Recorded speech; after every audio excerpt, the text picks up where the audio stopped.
I'm the Tom West, and I'm here to show you about spacing of your trim on the edge of your liner. In particular, what we're looking at here is a DuraPro liner, which is designed for sand and gravel applications. No hot loads. So what that means is, on our spacing of our trim, we like to leave about a 1/2 inch between the top edge of the trim and the bend in the trim. That gives you enough room for expansion and contraction. Do this on both sides. Remember, a sand and gravel liner is typically about a 1/2 inch per 10 feet in expansion and contraction. This one here happens to be a 10-foot wide liner. Leaving a 1/2 inch on each side is more than sufficient in order for this to expand and contract up underneath the trim.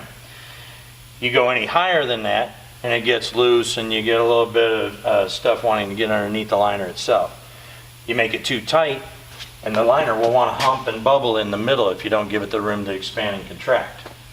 So this is why you would want to do a sand and gravel liner in just a regular sunlight application. Now, over here we've got another liner we can show you that's in asphalt. And in asphalt, we do our Quicksilver material, which is capable of handling any temperature asphalt. Very slippery. So what we're doing in here, this is a 13-foot wide asphalt liner. And in this case, we like to allow an inch for expansion and contraction if it were a 10-foot wide.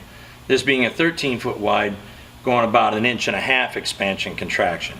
Again, you got enough room for the trim to hold the liner in place, even in the wintertime when it wants to contract and get smaller. But in the summertime, in sunlight, it can grow.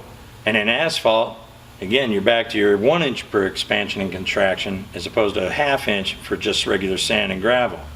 So now you got enough room between, again, the top edge of the liner and the bend in the trim here for it to expand and contract.